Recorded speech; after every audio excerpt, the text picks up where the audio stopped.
Alright guys, so this is your video on the Mad Hatter for the Vanity. So this is going to talk about kind of cooking, food storage, stuff like that with the refrigerator.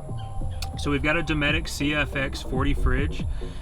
To get the fridge out, you want to put one hand on the handle and then push down on the locking mechanisms on the drawer, and that will pull it out and allow you to access the fridge from the top. The fridge does have a divider built in, so you can keep food separate inside. There's also separate storage up front for items that you just want to keep cool versus items that you really want to keep cold. It gets colder in the back bottom and then warmer towards the front, so if you're just keeping drinks chilled or something, you can put those up front. The top of the fridge works great for food prep. You can set a cutting board here, you can set a plate here, you can use this as a standing desk, whatever. This is just a great surface in general to sit your stuff on. To shut the fridge, it's the same as before, except you want to push in, push down on the locking mechanism, and down on the locking mechanism on the other side, and it will shut and lock closed. As far as operating in the fridge, it's pretty simple. Don't overthink it. You've got your power button right here. Hold down the power button for 2 seconds or so. You'll see a green light kick on, and this just means that the compressor in the fridge is actively cooling. It means that the fridge is too warm on the inside and it's bringing the temperature down. You can see the current temperature of the fridge right here. It's currently 79 degrees. If you want to see what temperature it's headed to, you just hit the set button and you can see that it's set to 39 degrees. So that's where it's going to keep the fridge once it gets cold enough. You've got some indicator lights right here. Your power light starts out green when you first kick it on. Once the fridge is cold enough, it's going to turn orange, and that's just letting you know that the fridge is cold enough, it's operating properly. Don't worry about an orange light, that's a good thing.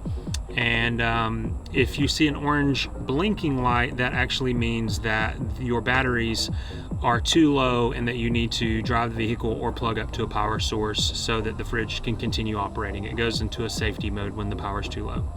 If you want to make the fridge colder or warmer, you just hit the set button and then you can adjust the temperature up or down. Once you see the light start to blink, you'll know that it's saved your setting and it's heading for that temperature.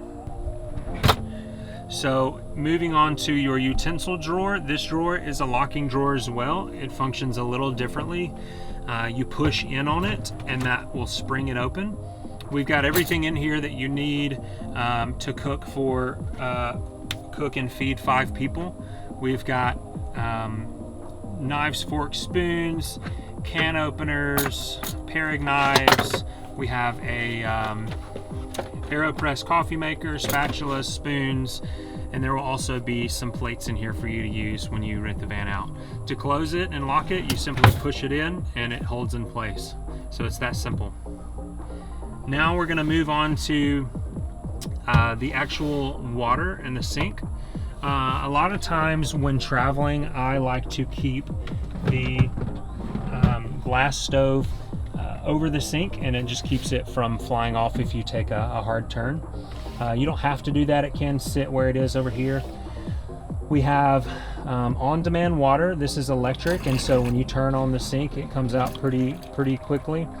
You don't have to do any kind of pumping or anything like that, but be aware that the gray water tank is only 5 gallons and the clean water tank is 20 gallons. So if you drained all of the water in the van, you would need to empty the gray water tank 4 times. So be aware of that. Your gray water tank is down below. You can see that in our tour video, and it's see-through, so you can just keep an eye on it. We've got a Sharpie mark on there for kind of a safe place to empty it out so that you're aware of that.